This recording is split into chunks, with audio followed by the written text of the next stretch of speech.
to do that. I just had to one-up Susie just a little bit. I actually won an iPad in a dance-off with that move. So I pull it out whenever I feel like it. Thank you for having me. Thank you, Susie, for inviting me to speak. Susie's never heard me speak. That was a very brave move. And thank you all. You're about to give me half an hour of your lives. You will never get this half an hour back. And so I need to use it wisely, and I want to make sure that you enjoy yourself, that you learn some stuff, you laugh a bit, and you, most importantly, remember this half an hour. That's my job. I learnt about this event called Fearless, and I thought, that sounds awesome. I want to go to that thing. And then I met Susie, and she invited me to speak, and she said, but we want you to speak on courage. And I just thought, how am I qualified to speak about courage? I have never jumped out of a plane into a war zone. I've never stood in front of a firing squad.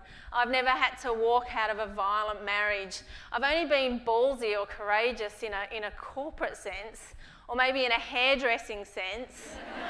But that's really about where my courage lands. But I'm guessing that's probably the experience for a lot of you. There's probably not a lot of plane divers in the room, although I know we do have one.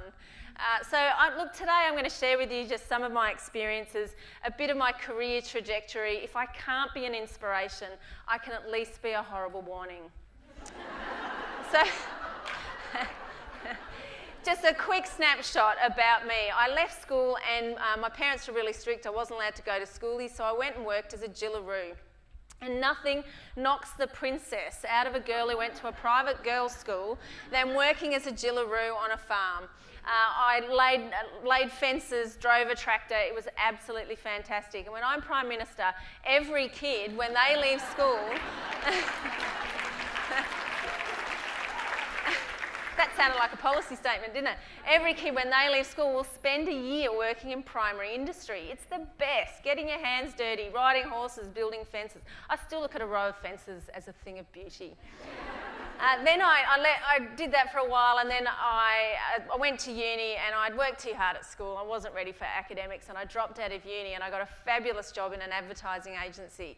And I was in that role for only about 8 months when I had a massive motorcycle accident.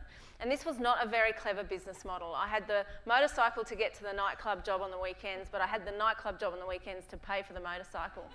And I had this massive stack really close to here, just on the approach to the Sydney Harbour Bridge, and broke my leg really badly. And I was in and out of hospital for 12 months. I had 14 reconstructive operations. I nearly lost my leg. I had artery grafts, tissue grafts, skin grafts, bone grafts, the works. In the end, what saved my right leg, yeah, I got to keep it, there you go. In the end, what saved my right leg was my left leg. They grafted the calf from my left leg to the shin on my right leg. So they sewed my legs together, which is really ironic for a highly promiscuous 19-year-old.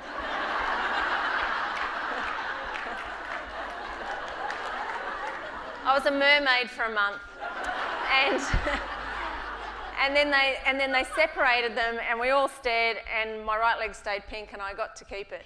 But in that year, far out, there was no internet, almost no daytime TV. There was nothing to do. And in that year, I really started to think about what I would do next. I knew I wouldn't be able to work in an ad agency. I wouldn't be able to run around and be the gopher that I was. I'd have to start my own thing. So that accident actually pushed me into the entrepreneurial life I've led, and I began a little creative services firm. And I ran that for 20 years. As part of that, I developed the world's first childbirth education program just for men. And it's run in pubs all over Australia.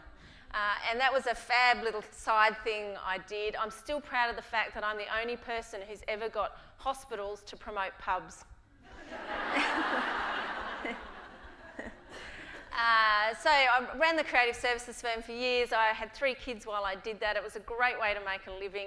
And then I made the leap. I was picked out of the ranks of volunteers and appointed to the CEO of a major charity. And I had to fund a network of hospitals and a midwifery school in Ethiopia. And my communication skills were exactly what I needed for that role. It was an amazing 3 years, one hell of a ride. Raised $7 million in 2.5 years. And now I'm in a completely new role, a different cause. I work for one of the most amazing humanitarians in the world, Geraldine Cox. She has bright orange hair. Weird. We look ridiculous together.